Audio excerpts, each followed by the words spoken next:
Hogan claims that I heard him on the Tombstone during the pay-per-view, right?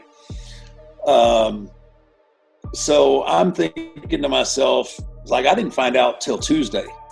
I knew there was going to be another pay-per-view, but I didn't know that I was going to drop the belt back and what was going on. I mean, that came up out of nowhere. But I kind of figured, like, oh, okay, maybe it's because he's telling everybody that I heard him, and Hulk was still the golden goose at the time. So I'm thinking, okay, this is they're going to take this off of me because they can't trust me. In this video, The Undertaker clears up the controversy surrounding Hulk Hogan's neck injury at Survivor Series 91. Taker insists he protected Hogan during the Tombstone, but Hogan acted like he was seriously hurt. Was Hogan playing politics to get the title back? Or did Taker actually mess up? Let's get right into this clip.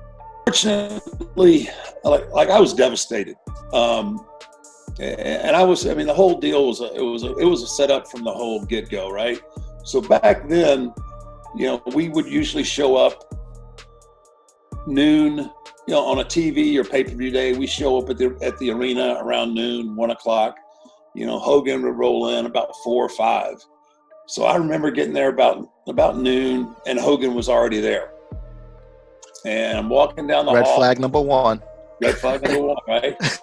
So he goes, hey kid, can I talk to you, right? So we go into one of the locker rooms, into the shower, right? That's where all the business was always done back in the day. You went into the shower, whether it was to fight, settle, whatever score, it always happened in the shower. So he's telling me, he goes, hey, I got this neck injury. He says, I'm really nervous about taking your finish. And I was like, Hulk, believe me. I said, I will protect you. I pride myself on not hurting people. And I promise you, I will have you so tight that there's no way possible that you're going to hurt your neck. So, with that, we went on about our business. Every point during the day, I'd pass him in the hall or whatnot, I'd get remember about my neck, right? So that's all I got all day was my neck. So we go into the finish. Flair comes down, slides the chair down.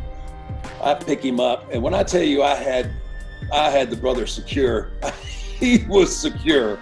Boom! I give him the Tombstone. As soon as my knees hit, I hear, "Oh, you got me, brother." My neck and my back. I'm like, yeah, I am just like, how? I'm like, you have all these, like, I'm, 20, I was 24, 25 years old, and, I just crushed Hulk Hogan, right? That's what's going through my head.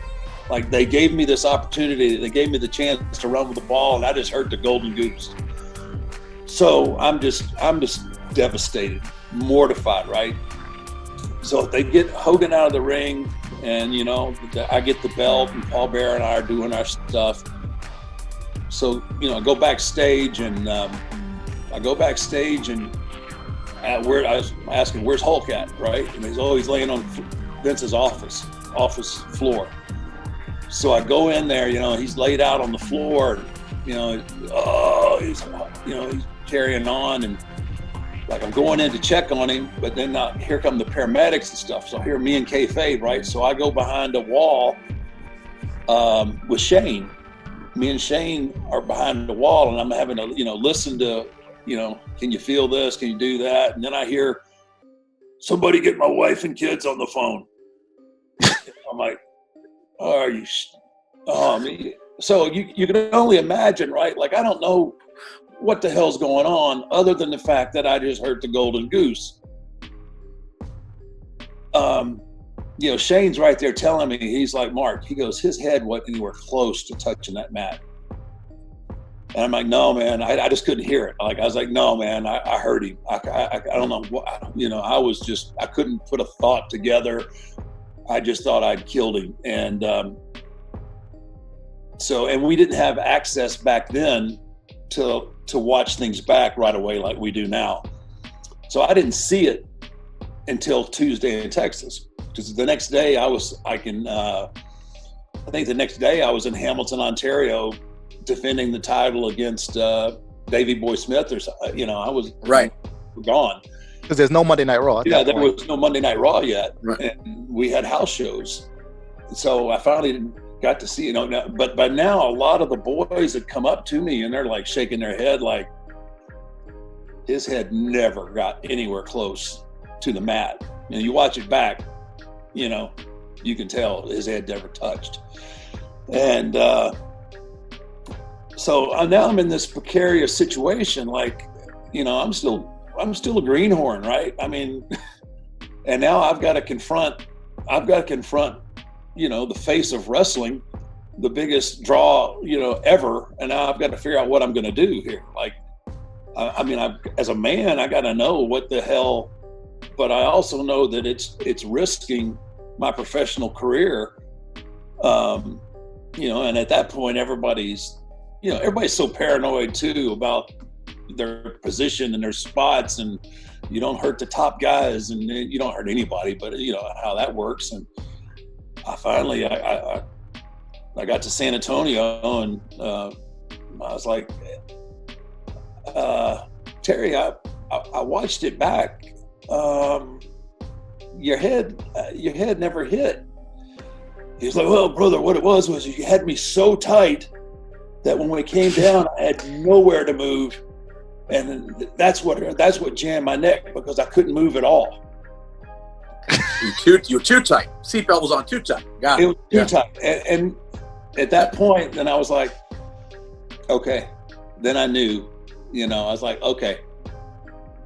I kind of realized, okay, I know what you're all about. And that's all I needed, I mean, we're gonna fight him, or So this is the perfect segue, and I didn't know we'd get there from this conversation.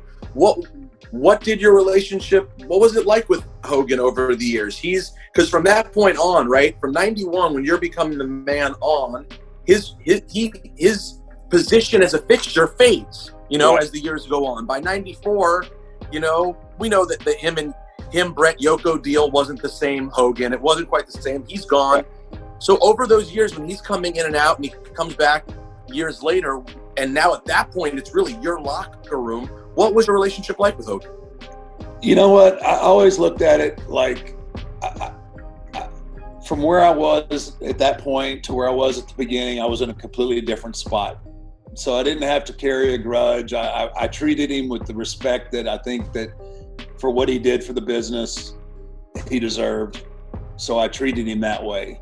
I was not overly friendly, but I did, if he was in the building, I always made sure to say hello and engage him in conversation. But, I've always, like I said, from that Tuesday in Texas, when I got that answer, I knew all I needed to know about him. And,